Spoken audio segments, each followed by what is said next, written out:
परमेश्वर को आम धन्यवाद करुचु आज संध्या काल पुनर्बार प्रभु आम को पुनर्बार सुजोग देते पूर्व आम प्रथमे गोटे गीत बोलिया गोटे छोट गीत तापर आम प्रार्थना करी आरंभ करा वाक्य को जीवा। आस आम निर्माण करिबा चलो आज निर्माण करिबा आस आम निर्माण करिबा चलो आज निर्माण करिबा जीशु को साथी रे नहीं तांको कथा मानी नहीं जीशु को साथी रे नहीं तांको कथा मानी नहीं तांको पछे पछे आमे चलिबा आस आमे निर्माण करिबा चलो आज निर्माण करिबा आस आमे निर्माण करिबा चल आज निर्माण करिबा। आसतु आम समस्ते मुंड नुआई आम प्रार्थना करिया। दयालु स्वर्गीय पिता आम तले धन्यवाद दौचु आज अपराह्न समय प्रभु तुम चरण तल को आसुचु तुम कोटि कोटि प्रणाम और कोटि कोटि प्रशंसा करुचु प्रभु कारण तुम्हें आमनकर सहवर्ती परमेश्वर एवं आमनकर रक्षक आमनकर प्रतिपालक परमेश्वर एवं धन्यवाद दौचु समस्त विषय सहायता करी एवं आशीर्वाद कर प्रत्येक विषय फिर आम धन्यवाद दौचु। एवं तुम वाक्य को जीवु प्रभु तुम से पवित्र हस्त स्पर्श कर आम समस्त को तुम वाक्य पवित्र आत्मा द्वारा बुझाक सहायता दियो प्रभु ये आम धन्यवाद दौचु प्रार्थना शुणिला और उत्तर देल यही प्रार्थना केवल त्राणकर्ता प्रभु जीशु नाम मागिलु आमेन। प्रिय बंधुगण आमे आसतु प्रभुଙ୍କର वाक्य देखिबा एफिसियो तार 6 अध्याय 1-3 हे पिला माने प्रभुଙ୍କ सकाशे आपणा आपणा पितामातांकर आज्ञा बहु कारण ता यथार्थ आपणा पितामातांकु समादर कर या प्रतिज्ञायुक्त गोटे प्रधान आज्ञा जेपरी तुमर मंगल हेबो आ तुमे पृथ्वी रे दीर्घायु हेबो। प्रिय प्रत्येक मोर बंधुगण ये वाक्य दिया होची जहाँकि आपण मानकर पिला मानक पाई आ विशेष रे पिला माने प्रत्येक सान सान पिला माने जेते जगत अछंती तांको एठी प्रभुकर वाक्य प्रकाश करा जायछि जे सबु पिला माने हे पिला माने इट मीन्स डियर चिल्ड्रेन्स सबु पिला माने हे पिला माने प्रभुको सकाशु प्रभुको पाई प्रभु जेपरी तुमको आशीर्वाद देबे सेति पाई परमेश्वर जेपरी तुम सहित रहिबे तुमको परिचालना करिवे तुमको सुस्थता मध्यरे नेबे शांति मध्यरे नेबे ज्ञान बुद्धि मध्यरे नेबे एवं पवित्र आत्मा का पूर्णता एवं शारीरिक भाव में शक्ति एवं आत्मिक भाव में शक्ति देई शांतिर सहित तांको रास्ता रे से मुक्ति निमंते परिचालना करिवे एवं तांकर से महा आशीर्वाद मध्य एथिपाई लेखा है पिला माने हे पिला माने आज जेते पिला माने सब अछंती आमकर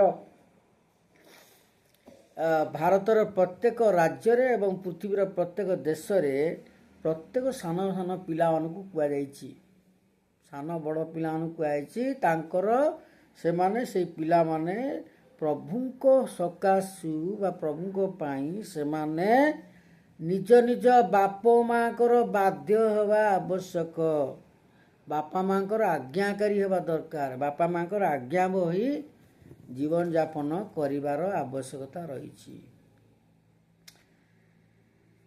कारण ताहा यथार्थ बिकज दिस इज राइट तबे यह हूँ यथार्थ एटा हूँ अयथार्थ नुहे रंग नुहे भूल नुहे एटा हूँ ठीक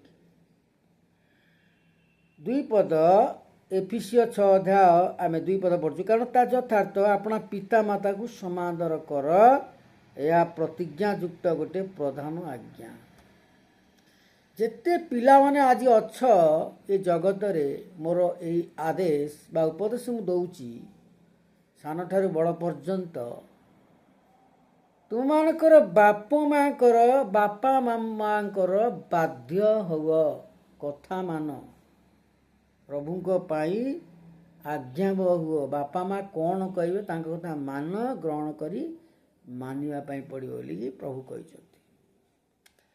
ଆଜି କୋଟି କୋଟି ଚିଲଡ୍ରେନ୍, ସେ କୋଟି କୋଟି ପିଲାମାନେ ତାଙ୍କର ବାପା ମାଙ୍କର କଥା ମାନୁଛନ୍ତି, ଆଉ କେତେକ ପିଲାମାନେ ମାନୁନାହାନ୍ତି। ତେବେ ଯେଉଁମାନେ ମାନୁନାହାନ୍ତି ସେମାନେ ଯେପରି ବାଧ୍ୟ ହେବେ, ପ୍ରଭୁ ସେମାନଙ୍କୁ ମଧ୍ୟ ପ୍ରକାଶ କରୁଛନ୍ତି ସାରା ଜଗତର ପିଲାମାନଙ୍କୁ। ଏଠି କହୁଛନ୍ତି ପ୍ରଥମ ହେଉଛି ବାପା ମାଙ୍କର ଆଜ୍ଞାବହ ହେବ, ମାନିବ, ତାଙ୍କ କଥା ମାନିବ। ଦ୍ୱିତୀୟ ହେଉଛି ବାପା ମାଙ୍କୁ ସମାଦର କରିବା ବା ସମ୍ମାନ ଦେବ। ଏ ହେଉଛି ପ୍ରଧାନ ଆଜ୍ଞା, ମୁଖ୍ୟ ଆଜ୍ଞା। ତେବେ 3 ପଦରେ ଲେଖା ହେଉଛି ଯେପରି ତୁମର ମଙ୍ଗଳ ହେବ ଆଉ ତୁମେ ପୃଥିବୀରେ ଦୀର୍ଘାୟୁ ହେବ। ମୋର ପ୍ରତ୍ୟେକ ଆଜି ମୋର ପିଲାମାନେ, ଆମମାନଙ୍କର ଯେତେ ଆଜି ଜଗତର ପିଲାମାନେ ଅଛନ୍ତି, ଆମର ଭାରତର ପିଲାମାନେ ହୁଅନ୍ତୁ, ଭାରତୀୟ ମଣ୍ଡଳୀର ଯେତେ ପିଲାମାନେ ବା ଭାରତ ବାହାରେ ଯେତେ ଦେଶ ରହିଛି, ପ୍ରତ୍ୟେକ ଦେଶର ପିଲାମାନଙ୍କୁ ପ୍ରଭୁ କହିଛନ୍ତି। କାହାକୁ କହିନାହାନ୍ତି ବୋଲି ତାର ମାନେ, ସମସ୍ତଙ୍କୁ, ସବୁ ପିଲାମାନଙ୍କୁ କୁହାଯାଇଛି।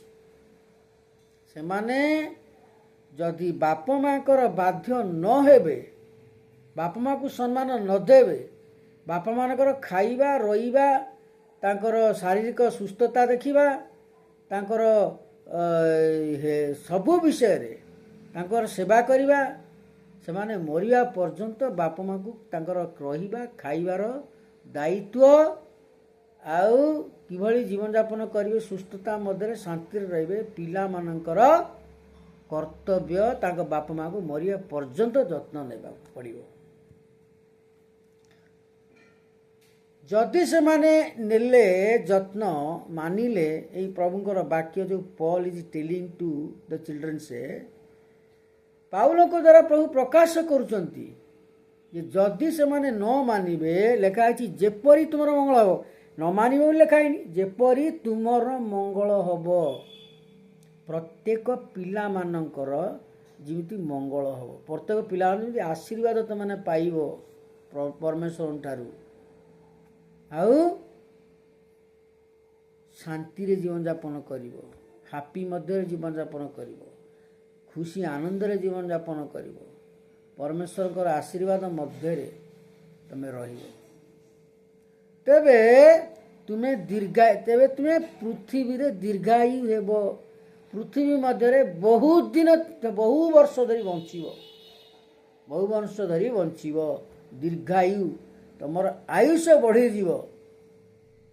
ତେବେ ଯଦି ତୁମେ ଏଇ ବିଷୟ ଗୁଡ଼ା ନ ମାନିବ, ବାପା ମାଙ୍କର ଆଜ୍ଞାବହ ହେବ ନାହିଁ, ପ୍ଲସ୍ ତାଙ୍କୁ ସମ୍ମାନ ଦେବ ନାହିଁ, ତାଙ୍କର ରହିବା, ଖାଇବା, ତାଙ୍କର ଯତ୍ନ ନେବା, ତାଙ୍କ ଶାରୀରିକ ସୁସ୍ଥତା ବିଷୟରେ, ପ୍ରତ୍ୟେକ ବିଷୟରେ ମରିବା ପର୍ଯ୍ୟନ୍ତ ଯଦି ନ ଦେଖିବ, ତାହେଲେ ଏଠି ତୁମେ ମଙ୍ଗଳ ପାଇବ ନାହିଁ, ଆଶୀର୍ବାଦ ଚାଲିଯିବ, ଅଭିଶାପ ପଛେ ପଛେ ତୁମର ଲାଗି ରହିବ, ଆଉ ତୁମେ ଦୀର୍ଘ ଆୟୁଷ ବା ବହୁତ ବର୍ଷ ଧରି ତୁମର ଆୟୁଷ ମଧ୍ୟ କମିଯିବ, ବହୁ ବର୍ଷ ଧରି ବଞ୍ଚିପାରିବ ନାହିଁ।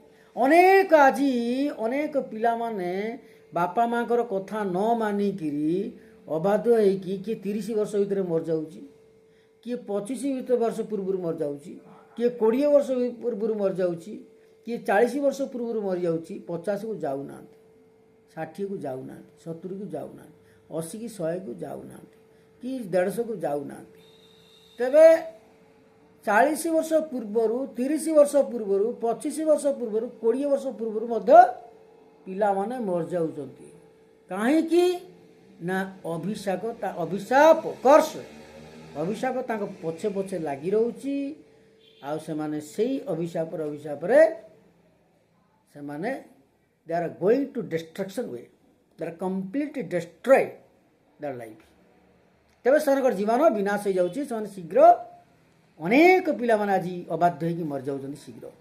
ତେବେ ଏଠି ଯେଉଁମାନେ ଆଜି ବାଧ୍ୟ ହେଇଛନ୍ତି ପରମେଶ୍ୱରଙ୍କର, ବାପା ମାଆକୁ ସେମାନେ ସମ୍ମାନ ଦେଇ, ତାଙ୍କ କଥା ମାନି, ବାପା ମାଆଙ୍କର ଖାଇବା, ରହିବା, ତାଙ୍କର ଶାରୀରିକ ସୁସ୍ଥତା ବିଷୟରେ ମରିବା ପର୍ଯ୍ୟନ୍ତ ସେମାନଙ୍କର ଯତ୍ନ ନେଇଛନ୍ତି, ସେଇମାନେ ହିଁ ମଙ୍ଗଳ ପାଇଛନ୍ତି। ପରମେଶ୍ୱର ସେମାନଙ୍କୁ ମଙ୍ଗଳ କରିଛନ୍ତି, ସେମାନେ ଆଶୀର୍ବାଦ ପାଇଛନ୍ତି, ସେମାନଙ୍କର ଦୀର୍ଘ ବର୍ଷ ଧରି ସେମାନଙ୍କର ଆୟୁଷ ବଢ଼ିଯାଇଛି, ପରମେଶ୍ୱର ବଢ଼େଇ ଦେଇଛନ୍ତି। ସେମାନେ ହାପିନେସ୍ ମଧ୍ୟରେ, ଗୋଟେ ଆନନ୍ଦ ମଧ୍ୟରେ, ଖୁସି ମଧ୍ୟରେ, ଶାନ୍ତି ମଧ୍ୟରେ ସେମାନେ ଜୀବନଯାପନ କରିଛନ୍ତି। ତେବେ ମୋର ପ୍ରିୟ ପ୍ରତ୍ୟେକ ପିଲାମାନଙ୍କୁ ମୋର ନିର୍ଦ୍ଦେଶ, ପରମେଶ୍ୱରଙ୍କର ଏଇ ଯେଉଁ ବାକ୍ୟ ଦିଆହେଇଛି 6 ଅଧ୍ୟାୟ, ଏଫିସିୟ 6 ଅଧ୍ୟାୟ 1-3 ମଧ୍ୟରେ ମୋର ପ୍ରତ୍ୟେକ ପିଲାମାନେ ପଢ଼ନ୍ତୁ ଏବଂ ଆଜ୍ଞା ପାଳନ କରନ୍ତୁ। ଯେଉଁ କୁହାହେଇଛି, ଯେଉଁ କଥା କୁହାହେଇଛି, ବାପା ମାଙ୍କର ଆଜ୍ଞା ହୁଅ ବୋଲିକି ବାପା ମା ଯାହା କହିବେ ତାହା ମାନନ୍ତୁ ଏବଂ ବାପା ମାଙ୍କୁ ସମ୍ମାନ ଦେଇ ସେମାନଙ୍କର ରହିବାର, ସେମାନଙ୍କର ଖାଇବାର ସବୁ ପ୍ରକାର ବନ୍ଦୋବସ୍ତ କରନ୍ତୁ ଏବଂ ସେମାନଙ୍କ ମରିବା ପର୍ଯ୍ୟନ୍ତ ଯତ୍ନ ନିଅନ୍ତୁ। ଏବେ ପ୍ରଭୁ ଏହାଦ୍ୱାରା ମୋର ପ୍ରତ୍ୟେକ ଆମମାନଙ୍କର ଯେତେ ପିଲାମାନେ ଅଛ ଏ ଜଗତରେ, ଆମର ଭାରତରେ ତଥା ପୃଥିବୀ ମଧ୍ୟରେ ପ୍ରଭୁ ଆଶୀର୍ବାଦ କରିବେ।